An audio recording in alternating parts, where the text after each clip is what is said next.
Gold trusted gold buyers తాకట్టులో ఉన్న బంగారాన్ని విడిపించి ఈ రోజు ఉన్న మార్కెట్ ధరకే కొనబడును. మరిన్ని వివరాలకు సంప్రదించండి 77107720.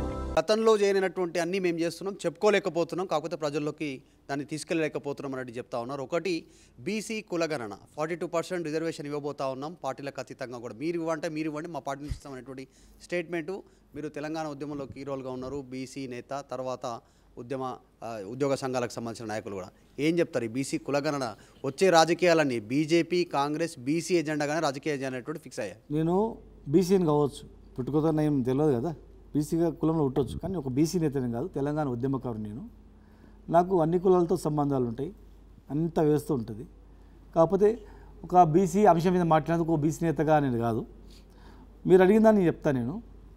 వాళ్ళు ఎలక్షన్లలో ఒక్క హామీని నెరవేరిందా చూడండి మీరు.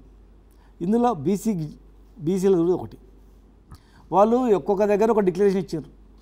ఒక దగ్గర రాహుల్ గాంధీ గారు ఇచ్చారు, సోనియా గాంధీ గారు ఇచ్చారు, ఖర్గే గారు ఇచ్చారు, ప్రియాంక గాంధీ గారు ఇచ్చారు, రకరకాలుగా ఇచ్చారు.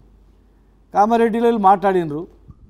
ఏం మాట్లాడినరు మీ దగ్గర విజువల్స్ కూడా ఉంటాయి, మీరు వేయండి, చెప్పండి. నా క్వశ్చన్కు ఆన్సర్ వాళ్ళు చెప్పేటప్పుడు వాళ్ళు మాట్లాడింది కూడా మీరు వేయండి.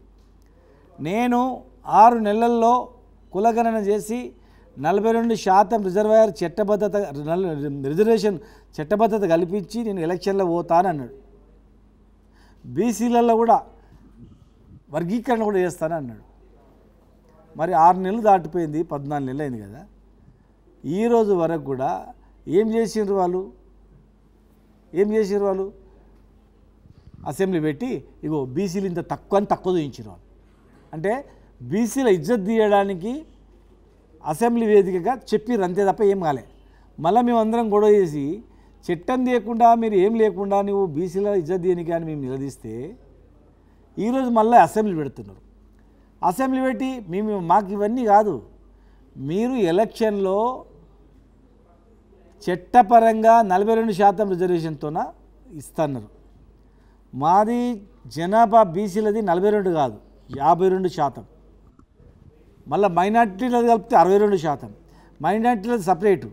నువ్వు ఈ రిజర్వేషన్ను ఇవ్వకుండా, చట్టబద్ధత కల్పించకుండా, ఉట్టిగా ఏదో దాటివేయడానికి తప్పు మీద తప్పు చేస్తూ ఈరోజు మళ్ళా ఏం మాట్లాడుతున్నారు?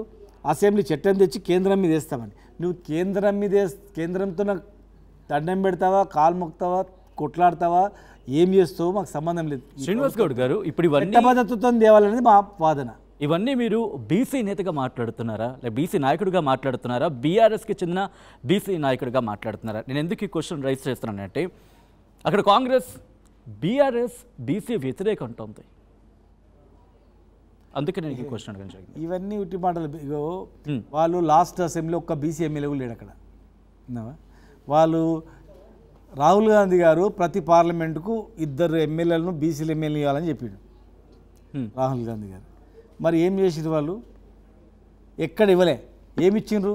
యాకత్పుర, చార్మినారు, మలక్పేట, నాంపల్లి అంటే ఓడిపోయే సీట్లు బీసీలకు ఇచ్చి బీసీలు లెక్కలు చూపించి ఇలా ఇంకా తక్కువ చేసేసి వాళ్ళు. రాహుల్ గాంధీ గారు ఇచ్చిన మాటనే వాళ్ళు లెక్క పెట్టలేదు. మరిన్ని వీడియోస్ కోసం ఛానల్ ని సబ్స్క్రైబ్ చేయండి. లేటెస్ట్ అప్డేట్స్ కోసం వాట్సాప్ ఛానల్ ని ఫాలో అవ్వండి. ఆ లింక్ డిస్క్రిప్షన్ లో ఉంది.